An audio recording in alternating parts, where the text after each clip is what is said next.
welcome to Senior View. Today we have a very special person here, Kimberlys Prayer, and she writes the most beautiful poetry. You know, a poem speaks to each person individually. You hear the words, and it means something to you. So it's like a personal message from Kimberlys to you. So let's listen to her. Kimberlys, welcome and thank you. Thank you, Mary. Pleasure to be here again. Thank you.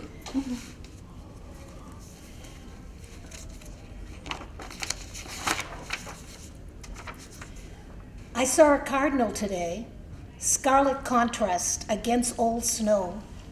Why do some birds seem so wise? I mean, how did he know? The fresh water in my bird bath had not yet turned to ice. He took his fill, then nodded, as if to say, that's nice. He helped himself to my feeder, scattered seed upon the ground. Other birds and squirrels will have a snack once found. Then he took wing, and to my window the lovely redbird flew. And before he turned toward the sky, I think he said, thank you. Beautiful, beautiful. A lot of my poems are about families and friends and good memories, which we all have. And this one means something special to me. My favorite aunt passed away this year. She was 93, and oh, the family stories she passed on to me. She was 15 when I was born and already had a beau. The following year he enlisted, World War II, you know. She was in junior year of college when 4 long years passed by. I was just a little girl when I first saw her cry. She didn't have a boo-boo. There were tears of joy. Her beau was coming home to stay, now a man and not a boy. They were married on St. V's Day, the first one I remember. My favorite cousin Milo was born in late December. St. V's Day always special to my uncle, aunt, and me. They celebrated hugely their anniversary. On the day they married, they gave me a necklace with 1 pearl. They added to it every year. I was their flower girl. My Uncle John passed in his sleep a year ago today. My favorite aunt missed him so much. She simply slipped away. But I have my rope of pearls, soft white, just like a dove. On St. V Day, I wear them. It's a symbol of true love. Beautiful. Oh, how beautiful. What a tribute to them. And I get too sensitive sometimes when I'm reading my own poetry. That's embarrassing. I can understand it. But here's one on a different note. Okay. My friends have 2 cats, one for him, one for her. Yet she's the one to feed them, scoop their litter, brush their fur. The cats love all the holidays, new toys with which to play. A New Year's horn, a turkey feather, a tiny plastic sleigh. But today they're wrapped in velvet ribbon. They've chewed on ivory lace. They rolled a chocolate across the rug and got in Mary's face. She unwrapped them from the ribbon, tossed the soggy lace, gave them both a talking to, put them in their place. Their place? Oh yes, that's what I said. They're now asleep on Mary's bed. You know Mary too. Oh, yes, I do. Mary, yes. Another precious member of the Hopkinton family. I met a friend for lunch just the other day. Air kisses and warm hugs were given. We each had much to say, to share, to laugh at, perhaps to shed a tear. When the 2 of us are together, the past is crystal clear. Our old neighbors in their yards, the kids, all in our gang, the church we all belonged to, the songs that we all sang. Green apples in early summer, taut rhubarb in early fall, the Iceman and the Tinker, we remember each and all. My brother wearing knickers, her daddy's brand new car. Our mothers in their aprons shouting to us, "Don't go far." So many faces we remember are no longer here. It's for them that we may shed that one sweet salty tear. The past is past, and we were blessed. I know when I'm in bed, like the child that I once was, I'll dream of what's ahead. Beautiful. Well, you know, that's a little message for seniors, too. It really is. Too many seniors dwell on the past. Even if they had the most wonderful childhood, they seem to forget that there is tomorrow and be blessed to take it and enjoy it. Make a phone call to a friend. If you can't get out, do an email. A lot of people do nowadays, even seniors, God bless you. Now here is a letter to Winter. Winter came to visit. I lost my smile. Faded, gone. She's been here when I get up. Pardon me. She was here when I go to bed. She still makes it to the dawn. She's made me feel impatient. My world seems black and gray. The foggy, cold, and dreary. Why won't she go away? If I dream of flowers, will that hasten spring? Is it too early for crocus or to hear a robin sing? Do I have cabin fever? I truly hate to wait, but can I last a few more weeks to see flowers by my gate? Oh, just thinking of spring flowers makes me feel a little better. I guess it won't be necessary to stamp and mail this letter. Beautiful. Oh. Were you interested in poetry as you were growing up? Yes, I did. Yes. And I have written a few poems too. But you know, I'm not really a poet. It's just the feelings, they come up and you just put the words out and you know, you put them together. It tells a story. I wish we could hear them one day, don't you? Don't you? I think Mary should read some of hers someday. Oh, no, we're going to let her do it. Oh, please. We all know that Father Time and a sparkly hat and horn means the old year's going, a new year's being born.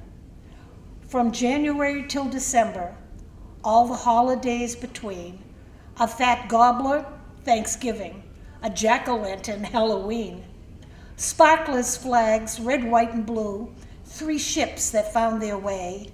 We celebrate our 4th of July and Columbus Day.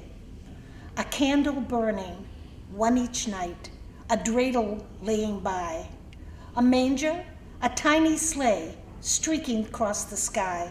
Hanukkah and Christmas, what the joy the season brings. And of course there's always Easter, lilies blooming in the spring. There are other holidays I know. I've skipped quite a few. But on this 14th of a cold November, I'm sorry, I'm thinking of my birthday. But on this cold February 14th, may I give my heart to you. Oh. And that's another thing, seniors. Let's laugh at our mistakes. I do love holidays. And one poem I wrote quite a few years ago, because the 4th of July was so celebrated by my family, I was exhausted. There's no other way to put it. Back then I could stand for a long time. And so I watched the parade with my children, one in each hand, one in the stroller. And afterwards there were more fireworks. Thank God there was a lot of firemen in our family, so we got away with it. But I thought, wow, it's over. I'm glad. And I wrote this. It's called The 5th of July. The fireworks are over. The bands no longer play. The bunting and the handheld flags have all been packed away. The marchers with their tired feet can't walk another mile. The floats are gone, so bright and gay, they surely made us smile. The children with their sparklers won't run and shriek at night. They ride their shiny bicycles within our clean swept park. I did it again. Another mistake. The children with their sparklers won't run and shriek at dark. They ride their shiny bicycles within our clean swept park. But this is still the USA. Our flag will always fly. And in our hearts, the spark yet burns for our 4th of July. Oh, here's something else. Really, really. That's an old one. I belonged to a company for a lot of years, for 11 years.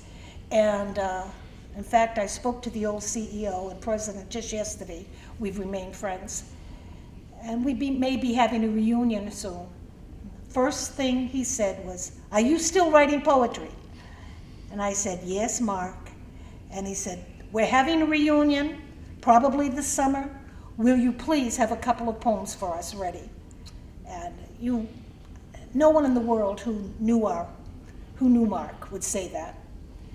The company was based here in Hopkinton too for many, many years, Market Intelligence. And it was a joy. But a lot of the people, I was the 11th one hired, and when the company changed locations and sold out, there were over 200 of us. And it was just so good because they would come to me and they'd say, "Phyllis, do you have time to write me a poem?" Or, "I just found out I'm having a little girl." She had 4 sons. She just found out she was having a daughter. So I wrote her about stepping stones in life. Some painted blue, this one pink. And she got, and she had it framed. And it was in her daughter's room.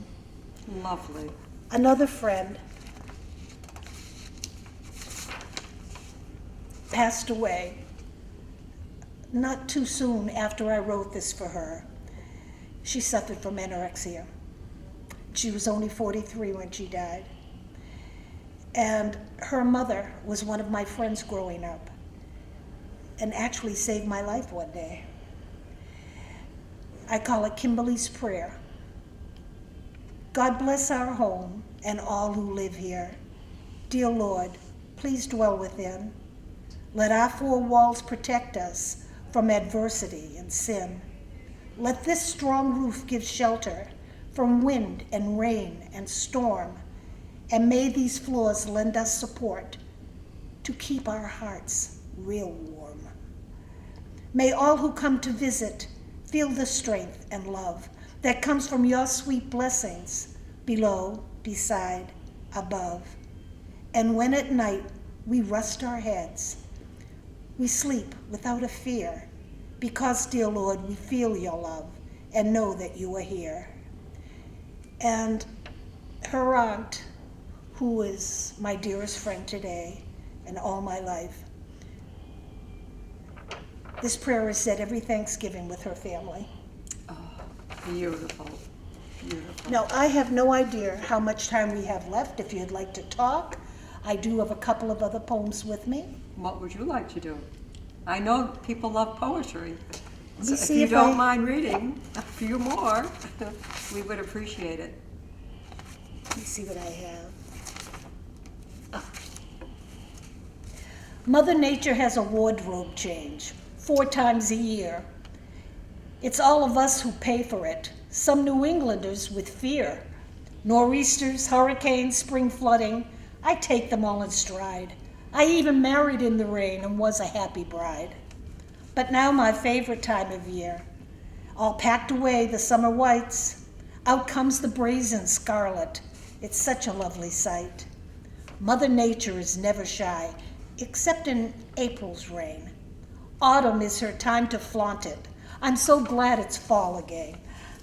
That is my favorite season. Oh, yes. Summer is tough for me. I inherited my mother's fair skin. Thank God I didn't get her bright red hair. Summer is such a witch. Summer is a brazen broad, ripe, full-bodied, and sassy. Her colors are much too bright. She's hot, but really classy. She's not shy like Sister April. She's not cool as winter's smile. Autumn wears her hand-me-downs, and them for just a while. She can burn you till you blister. She can cover you with rash. But don't expect an apology. Miss Summer's much too brash. And yet when we awaken and see her yellow sun, how blue her sky, how long her days, we're glad that she's begun. So I'll welcome this new season. She's beautiful, that's true. It's 3 short months I get to spend with friends as dear as you. Lovely.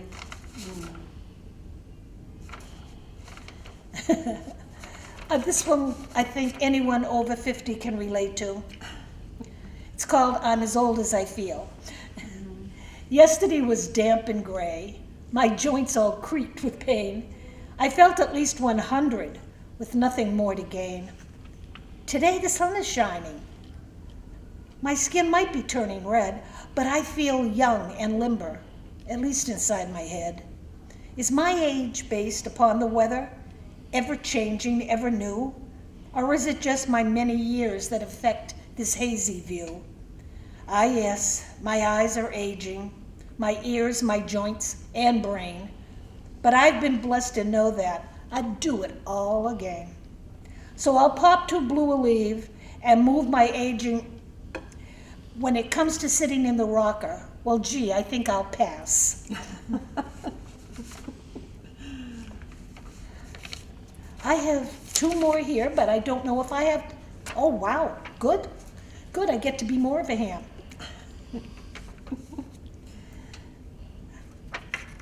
The seasons here on Mother Earth change our bodies, minds, and hearts. Shy spring, sultry summer, autumn, such a tart. But in the midst of quiet winter, pale-faced, pale earth, pale sky, we should learn of patience. We shouldn't ask, Lord, why? Nature has a balance, a sense of humor, anger, spite. Yet no matter how we injure her, she blesses us with light, with dark, with heat, with cold. Mother Nature ever changing while we just grow old. Oh. And to leave on a funny health report on me, it's called Summer Days. It seemed to take forever, but summer's finally here. My air conditioner's leaking. I got a bug caught in my ear. Some sort of rashes on my back. My nose is fiery red. The sun bleached out L'Oreal ash blonde. Now the white shows on my head.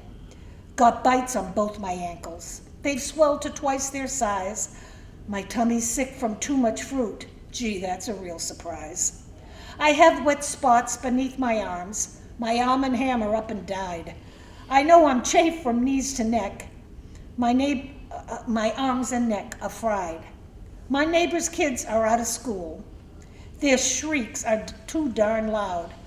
I've put my hearing aid on soft. Now I'm living in a cloud. Gee, ain't summer great? Have you ever considered starting a poetry group, bringing people together? Wouldn't that be nice? And let people, try to create some words in a poem with you helping them. And I did start a tiny little play reading group, and you have to have enough people interested. There were only 4, and myself, and the next week there were only 3. And I said, I'm going to quit while I'm ahead. But when it comes to that, I would love to. They like to hear me recite, but yet, like you, when they are brave enough to admit that they like to put their words down on paper, they get insecure and don't want to read them aloud. Are they too private to you, or do you feel that they're not good enough to share? Which is it? make a decision. Because I, for one, would love to hear what other people are writing. Sure. Contemporaries. I would love that. Yes, yes. I just finished writing a little one for a woman who turned 100 years old, and she loved it. But it spoke. That's what you do. That's right. That's right. And so she was very appreciative. Of course. And for special occasions, I'll write a little poem. It makes you feel good. Oh, yes, yes. It does. And it makes you feel special that somebody has taken the time to write about you, that's yes. for sure. And That's for as I sure. said, I've had people come to me. I'm a grandfather. At the rehearsal dinner for my granddaughter, I need to make a speech. Or I'm going to be the best man. I have no idea what to say. Or my little girl still believes in Santa. I'd love a poem about her. Now that was my great niece, Morgan. And if I'm ever invited on to speak again, I will bring the poem I wrote about her. Good. With a ride with Santa and her cousins and the dog. And I know she absolutely adored it. And she was 5 at the time. I want to thank you so much for coming today. This is just so special. And yes, we are going to have you back. That's for Okay. sure. Thank you, Mary. Okay. It's always a pleasure. And we thank you for watching, and you have a good night. Bye now.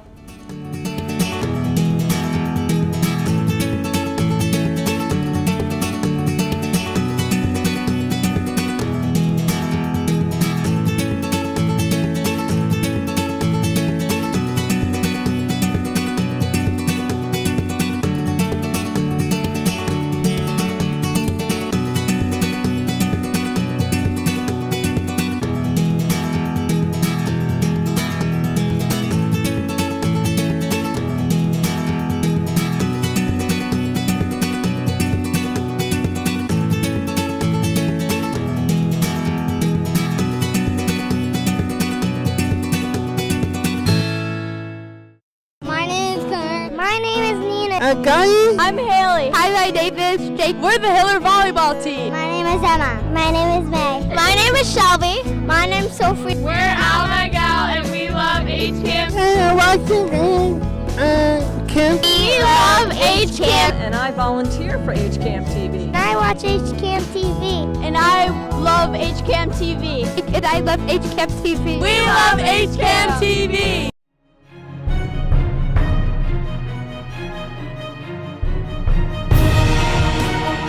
January 2005, a residential heating vent was blocked with snow and a buildup of carbon monoxide, or CO, accumulated inside the residence, unknowns to the occupants.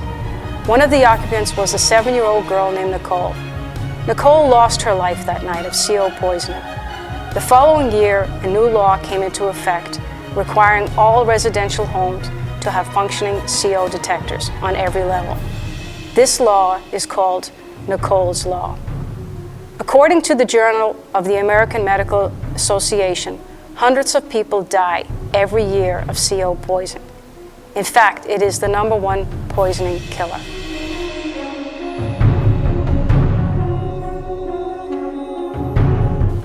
Carbon monoxide is known as the silent killer. This is due to being odorless and colorless. The only way CO can be detected inside a home is with a functioning CO detector or a combustible gas meter.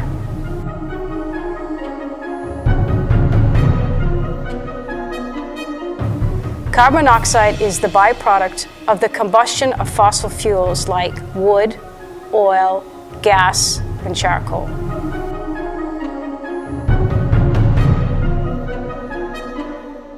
Chimneys and vents are designed to remove CO naturally from the residence.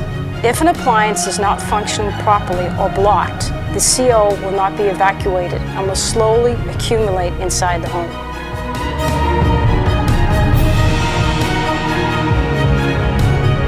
Following Nicole's Law by placing functioning CO detectors on all levels of the home, and remember to change the batteries twice a year.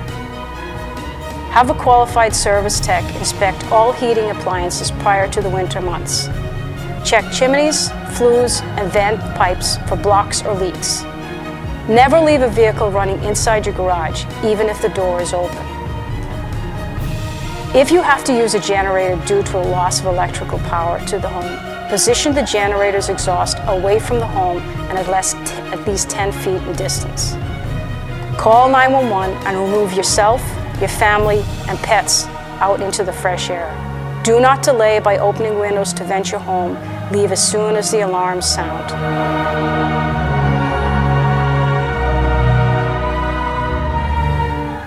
At low levels of carbon monoxide, you will experience a headache, dizziness, nausea. At high levels of carbon monoxide, you will experience unconsciousness and eventually death.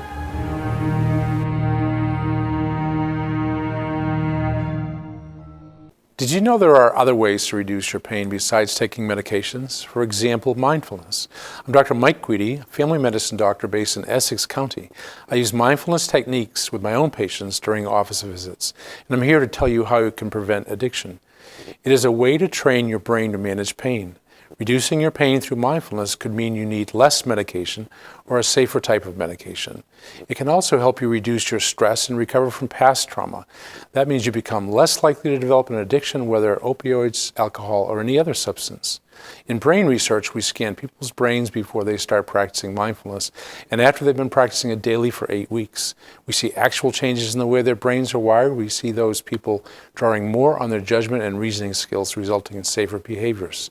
Massachusetts has great resources about effective mindfulness techniques. To find out more, go to massmed.org.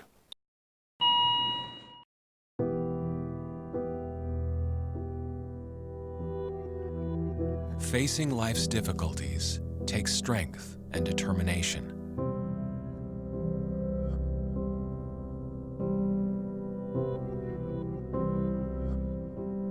Whether it's physical challenges or struggles you can't see, it takes strength to ask for help when you need it.